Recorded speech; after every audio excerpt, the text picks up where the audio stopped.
शिव जी बोले, हे पार्वती जी, अब तुम भैरव जी की कथा को सुनो। इस पर भैरव जी प्रकट हुए और बोले, त्रेता में समदर्शी सांडिल्य नाम का एक ब्राह्मण था। वह महापंडित था। उसकी पुत्री का नाम था विशालाक्षी।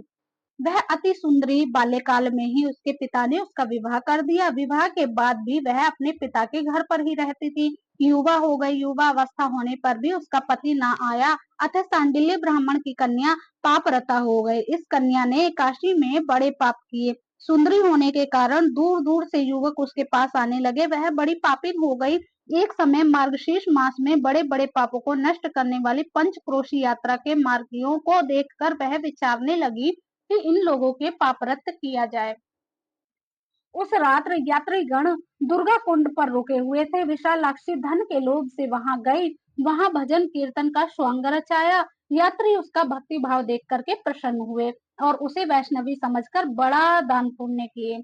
इस लोभ के कारण वैश्य विशालाक्षी यात्रियों के साथ हो गई। कर्दमेश्वर, दहलीश, रामेश्वर में उसने निवास किया और वरुणा संगम में स्नान किया। यात्रियों द्वारा उसने काशी महात्मा की कथा भी श्रवण की। इस सत्संग समागम से विशालाक्षी की आंखें खुल गईं। उसने अपने पर बड़ा पश्चाताप किया। यात्रियों का सारा धन उसने लौटा दिया और पाप से अलग होने का निर्णय कर लिया। उसने महात्माओं से पूछा कि हे देवताओं, मैं बड़ी पापिन हूँ, कृपा करके मेरी मुक्ति का उपाय कहिए। इस पर महात्माओं ने कहा, देवी तुम तो धन्य हो, तुमको पापों से भय नहीं करना चाहिए। तुमने काशी क्षेत्र की प्रदक्षिणा की है, अब तुम हमारे साथ प्रदक्षिणा जारी रखो। विशालाक्षी ने उपयुक्त वचनों पर विश्वास किया। वह महात्माओं के साथ हो गई। 5वें दिन सभी यात्री वृषभ खंड में रहे। वह भी उन्हीं के साथ ही रही। सभी ने वरुणा संगम में स्नान किया और आदि केशव का पूजन किया। विशालाक्षी मुक्ति मंडप में आई। उसने बड़े भक्ति भाव से शिव शंकर की पूजा की। इस प्रकार विशालाक्षी सभी पापों से मुक्त हो गई।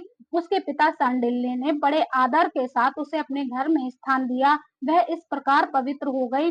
भैरव जी बोले, हे पार्वती जी, यह काशी क्षेत्र का महत्व है। इसे पढ़ने और सुनने से सबका कल्याण हो जाता है।